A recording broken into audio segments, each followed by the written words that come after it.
Hey guys, so I just want to make a quick video about a popular argument I hear from conservatives with regards to economics, which is that if you raise taxes on the rich, you will inadvertently hurt the middle class and the poor, because the costs that the rich incur from the taxes, they will simply offset by raising the prices of their goods, and their consumers, the middle class and the poor, will end up paying for it.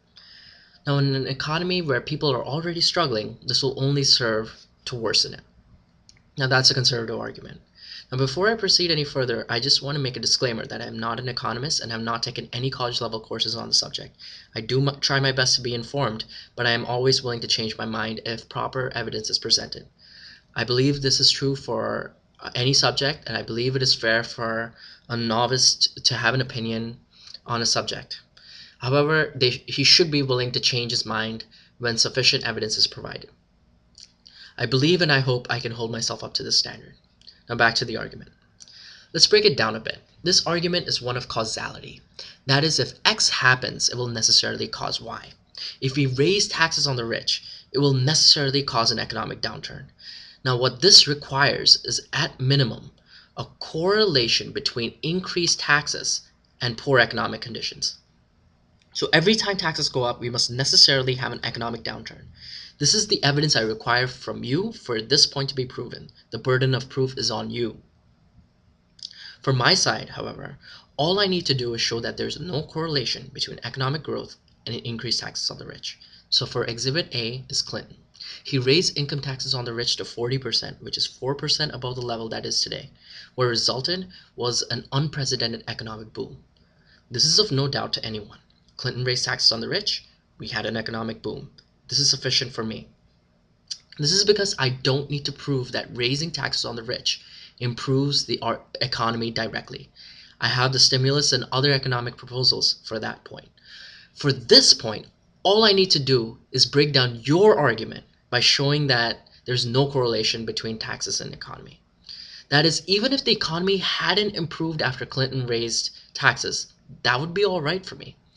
All that needs to happen is for the economy not to decline. I hope that is clear.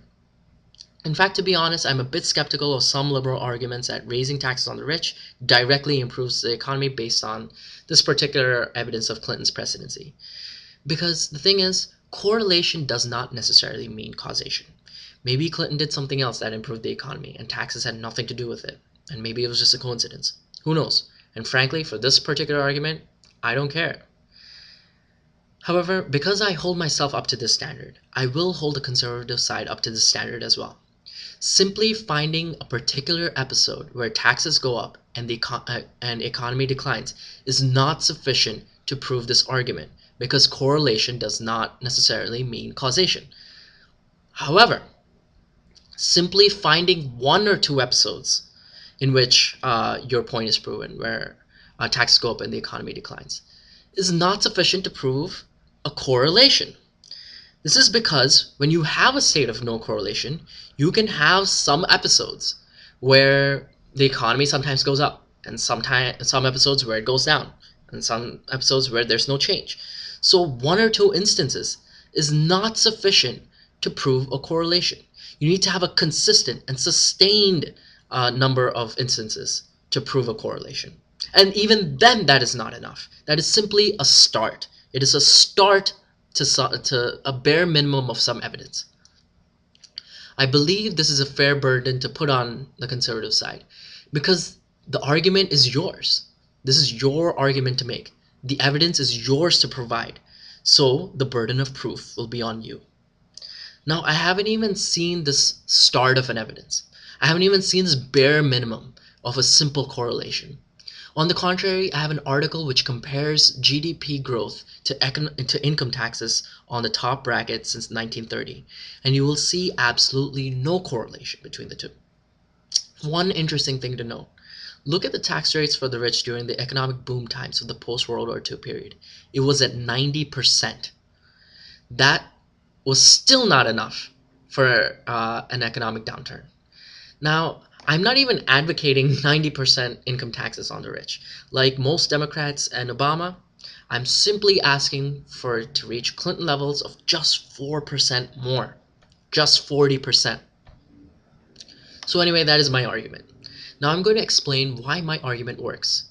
Now, I'm simply making this up, and it's an amateur argument. Take it for what you will, and if you have some valid criticism, I'm happy to hear it and improve my own understanding of the subject. That is my overall goal, to understand the subject a little bit better, because I'm not an expert. So any help is much appreciated. So in my opinion, why is it that when you raise taxes on the rich, the economy doesn't decline? The thing is, when you raise taxes on the rich don't look to punish the poor and the middle class, because capitalism is not about vengeance. It's about making a profit and beating your competition, plain and simple. So let's say that we raise the taxes on the rich to Clinton levels today, and 9 out of 10 corporations decides that this is completely unfair, it's completely un-American to take our profits. So we're gonna pass on the costs to the consumers, and they raise their product prices.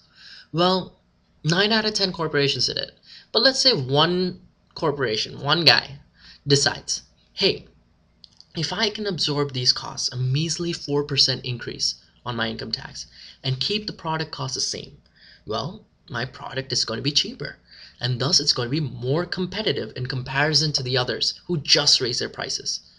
Well, all of a sudden, all the consumers are going to run to me. And that 4% loss in the beginning will turn into a huge profit once all these consumers buy my product. Well, this is, I think, what happens. And this will force the other companies to lower their costs again. This is why the rich will inevitably absorb the minor loss of 4%. The 4% loss doesn't mean that much to them, but the loss of all their customers will mean a lot more. In fact, for evidence for this argument, this is exactly what happened recently and what prompted me to make this video in the first place. I'll post a link to a Wall Street Journal article describing how in the Dodd-Frank legislation, a $6.6 billion slice was cut from the bank's profit margin and given to merchants. Consider $6.6 billion tax cuts from merchants to help the economy. But it did come from the banks. So just as conservatives predicted, the banks passed this cost onto their customers as debit card fees. This was a huge ruckus for a while, but I've never seen this side of the argument being presented, so I'm going to present it right now. Just as I had predicted, however, the customers revolted and left the banks. Eventually, the banks stopped the credit card fees because they were losing all their customers to credit unions, which weren't affected by this Dodd-Frank legislation. The article goes on to explain that the banks aren't done yet and they will have other fees. But frankly, if one fee didn't work, why would another fee work?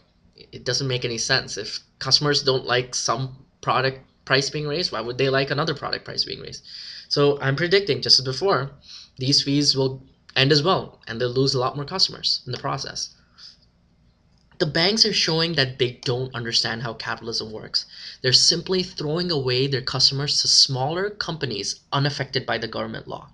So as an analogy, a very similar analogy, if we tax the rich and the rich retaliate, and all the customers will do is go to small businesses unaffected by the tax. Now this is true because 99% of small businesses make less than $250,000. Now, even if that's too low of an income bracket for you, that's fine. For today, I'll compromise. Let's make it $1 million tax bracket. No one can call that middle class. So let's say if millionaires raise their product price, the customers will just move on to these unaffected small businesses who will gladly take them. And the large businesses will lose their customers and they will eventually cave. So this is why eventually the rich will suck it up, because capitalism works. And this is why I'm a capitalist and also a socialist. A mixture, you could say. The one main counter argument that I've heard is that it's not so much as the taxes per se, but about raising taxes during an economic recession where the economy is fragile. For this, I would just simply ask you to study the history a little bit more closely. Clinton raised the taxes right after a recession and nothing happened. So I'm happy to hear your opinion. The argument is stated, and I'm eager to hear what you guys have to say. Thanks a lot.